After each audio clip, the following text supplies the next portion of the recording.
All right, Cody. Hey, man, thank you so much for joining me this morning to do this video and have these questions. So for the person watching this video, if you could just kind of state your name, where you live at, and give a little bit of background on what you do with the businesses and family life and everything. Yeah, my name's Cody Wolverton. I live in Sulphur Rock, Arkansas.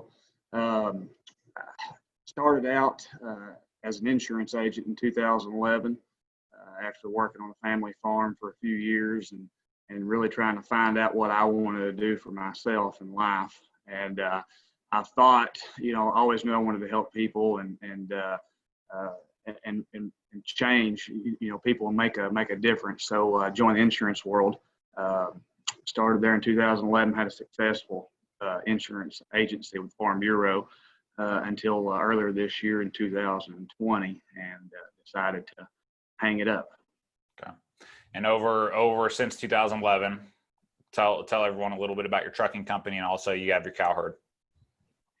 Yes. So in 2012, I started a trucking business, which me and the family had always had something to do with semis, transporting chicken litter, cattle, anything like that, farm related. So I decided to start my own business. Needed an extra income to help out because I wanted to have my own farm, cattle, yearlings and such. So started me a trucking operation in 2012, and which started out small, one truck, one employee. We grew from there in 2016. Had the opportunity to contract with a company to start hauling fracking sand. So I was able to grow my business. From there, it allowed me to jump into a farm operation where I purchased 200 acres, and I really thought that I was, big time in it, and purchased about 100 head of mama cows and financed the whole deal, and thought, here we go, I'll make all this work and it's going to go great. Until about 2 years into it, I realized, wow, this is the real world here. This is tough. This is not Monopoly that I'm playing. Mm-hmm. Yeah. So let's see. So you've been in Legacy Farmer now for what, we're going on 4 or 5 months? I believe is it March, I believe. Yeah. Okay.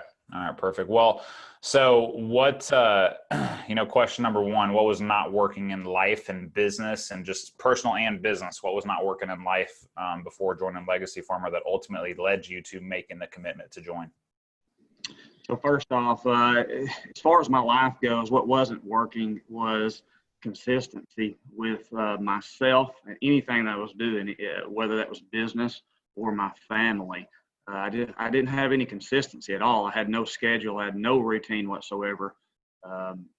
Just, wake up when I could wake up and go do what it was I thought that needed to be done at that time. And then a rabbit would jump out of the bushes and I would chase that rabbit. So I really had no consistency with my family.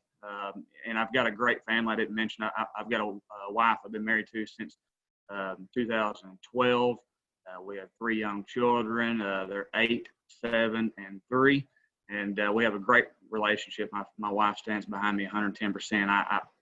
If I was in her shoes, I probably wouldn't hung around as long as she has. But she's with me all the way, and that's I'm thankful for that. But so back to what wasn't working is again, I couldn't form that consistent schedule, and anxiety, nerves, pressure, all that was just, wearing on me to where, just having, breakdowns, subconsciously, maybe, physically, mentally. I just could not get myself in a groove. Yeah, you kind of feel like you were just spinning your wheels all the time and not really, you were working your ass off, but not really making progress. Yeah, exactly. It wasn't making any progress at all. Yeah. Okay. So what's the biggest thing you've noticed that's changed for you and for Shauna and just family and everything since you've joined Legacy Farmer and made the commitment to be inside with us?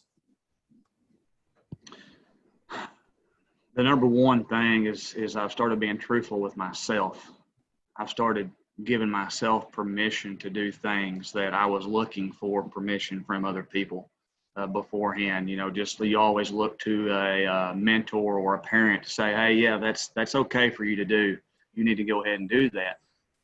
And that's how I was growing up. I've been an adult since I was 17 years old. I moved out of the house 2 weeks before I graduated high school, and because I wanted to be on my own, I want to be an adult. I want to be responsible, but still, I look back for permission from my parents or my grandparents to say, yes, that's a good idea.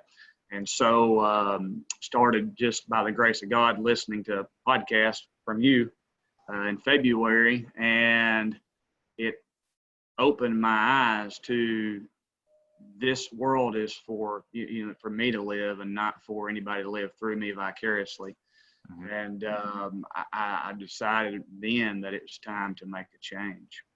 How many farmers and ranchers do you think are literally waiting and asking for permission for literally everything that they do, and they're missing out on massive progress in life because they're sitting there waiting? 99% of them. Yep. 99% of them. 100%. I would agree. What's the biggest thing that's changed between you and family and you and Shauna and stuff since you've joined? So our relationships, we're more open now. I'm able to discuss things with her and talk about things that I would keep tucked underneath my wings, and so that she would know, because I didn't want her to get stressed, because she stresses very easily. So it allowed us to kind of break them chains and be more open and honest. And so with that grows love, because that person cares about you if they want to discuss things with you. Yeah, massive changes there. Okay, so Sean has been a part of the Farm Wives group a little bit as well, right? We started that. Just kind of give you a brief overview of what you've seen as far as changes in her from being on the Farm Wives group and being a part of those conversations and things. So she again, like me, she recognizes now that being honest, being sincere, talking to me is changing her. Now we still have a long ways to go because we're very immature in this venture here, I guess you'd say. She realizes though what I'm trying to do for us and what now she is trying to do, and she her sincerity towards me has grown. I mean, her love for me has always been really, really, really good. But over the last month, since she has joined, started participating with the Legacy Farm Wives, her commitment has really went up. Yeah. Okay. Cool, man. That's so awesome. I was so nervous about starting the Farm Wives group, man, but it's turned out to be a great thing that all of the women drastically needed. Right. So, okay. Third question. What's your favorite thing about Legacy Farmer? Out of all the things that we do, all the trainings, the resources, the tools, the coaching calls, the community, like what is the number one thing for you? It's really hard to come up with one thing in particular, but I would have to say the camaraderie of the farmers, of knowing that they have somebody to talk to that's not looking over their shoulders or critiquing them. If they was to talk to their friend or their brother or their dad, they know that person's going to turn around and go start talking to other people and say, man, this guy might be really losing it here. When really, in fact, they're not. They might be just thinking out of the box and thinking down the road and setting up long-term plans and goals. And that's not the norm for a lot of people in the farming communities. Everybody's pretty narrow-minded.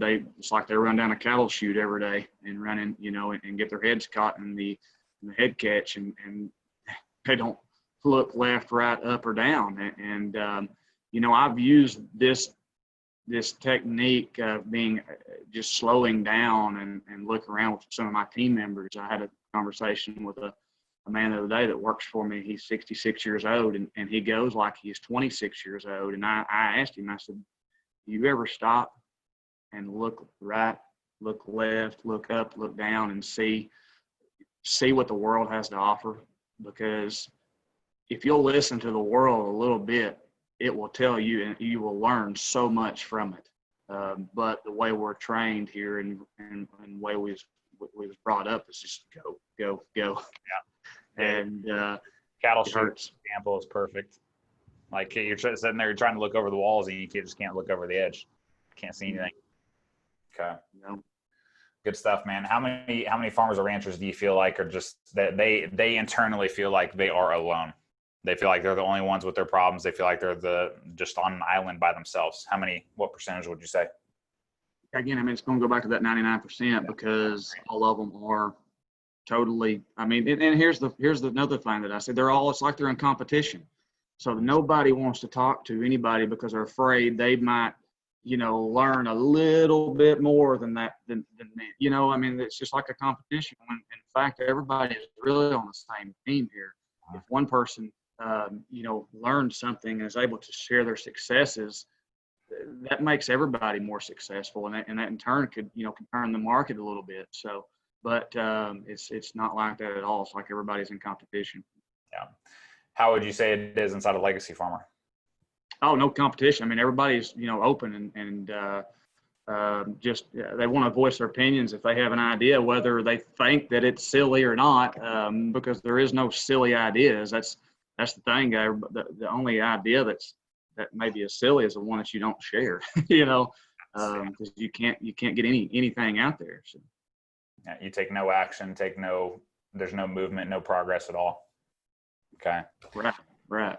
All right, man. So let's, final question is, I'm not going to sugarcoat it. Gaining trust inside of the ag industry is really difficult to do. It's really difficult to do. I mean, you listened to the podcast for several months before you made the commitment to come in because you're like, okay, is this legit? Is this for real?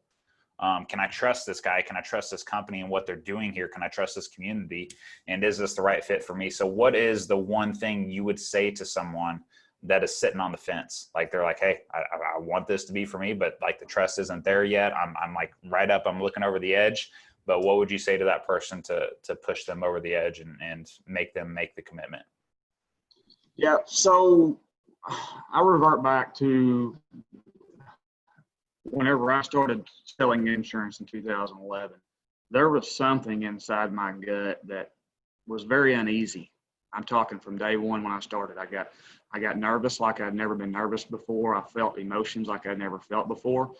And it took me until February of 2020 to realize how God talks to people.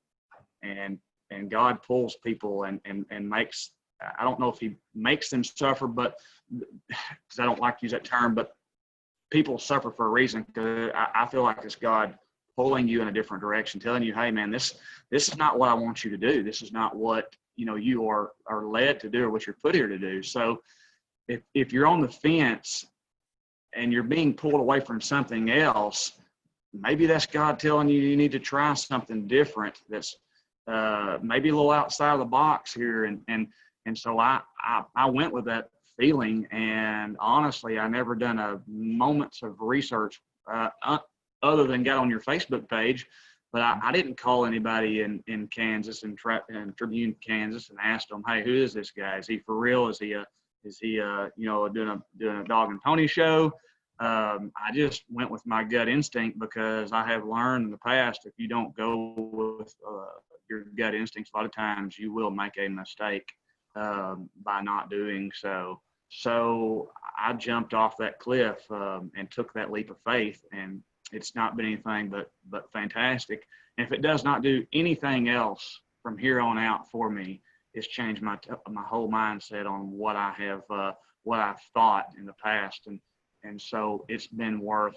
I mean, you can't put a price tag on what it's been worth to me. It really is. It's hard to put a price tag on those types of things. The amount of money I spend every year for my mentors and being inside of my own networks, like it's you cannot put a price on those things because it's literally one person saying one thing that can shift the trajectory of the rest of your life. Exactly. I mean, it's so powerful what people can gather and learn from just someone else's ideas. Just listen. Like I said, stop and let the world teach you, what's going on, and take some advice. And whether you use it or not, you don't have to, but at least you can learn from other people's, not really mistakes, but other people's lessons. 100%.